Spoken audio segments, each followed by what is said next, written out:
નમસ્કાર દર્શક મિત્રો, હું વનરાજ રાવલ. તમે જોઈ રહ્યા છો ગુજરાત પ્રવાસી ન્યૂઝ. અમદાવાદમાં આમ આદમી પાર્ટીના રાષ્ટ્રીય સંયોજક અને દિલ્હીના પૂર્વ મુખ્યમંત્રી અરવિંદ કેજરીવાલના ગુજરાત પ્રવાસને લઈને લગાવવામાં આવેલા હોર્ડિંગ્સ અમદાવાદ મ્યુનિસિપલ કોર્પોરેશન દ્વારા ઉતારી લેવામાં આવ્યા. આ મામલે આમ આદમી પાર્ટીના પ્રદેશ પ્રમુખ ઈસુદાન ગઢવીએ તીવ્ર પ્રતિક્રિયા આપી છે.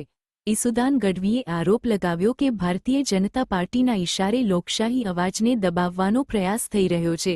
તેમણે કહ્યું કે સત્ય અને જનસંપર્કથી ભાજપ ડરે છે, એટલે જ હોર્ડિંગ્સ હટાવવામાં આવ્યા. આ સમગ્ર મુદ્દે રાજકારણ ગરમાયું છે અને હવે સૌની નજર આગામી કાર્યવાહી પર છે. બ્યુરો ચીફ વનરાજ રાવલ, ગુજરાત પ્રવાસી ન્યૂઝ, અમદાવાદ. આટલી હદે ડર છે તમને?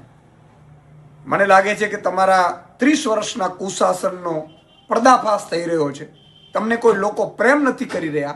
તમે અત્યારે દાદાગીરી કરી, લુકાગીરી કરી, પોલીસગીરી કરીને તમે રાજ કરી રહ્યા છો, એ તમને ખબર પડી ગઈ છે.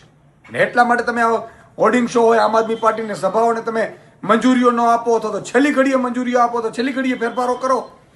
આનાથી અમે હટવાના નથી, અમે ડરવાના નથી. પણ ગુજરાતની જનતા તમને ઓળખી ગઈ છે. ભાજપ આટલી બધી ગુજરાતની જનતાનો અવાજ ઉઠાવનારની તમે નફરત કરો છો, એ સારી વાત નથી.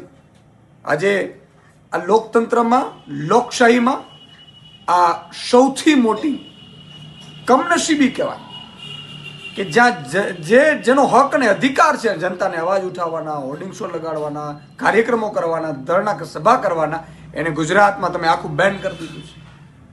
ગુજરાતની જનતાને વિનંતી કરું છું કે વધારેમાં વધારે આવતીકાલે જે બુથ ક્ષેત્રીય કાર્યકર્તા સંમેલન છે નિકોલમાં, ત્યાં પધારો અને ભ્રષ્ટ ભાજપ એની તાનાશાહીને જવાબ આપો.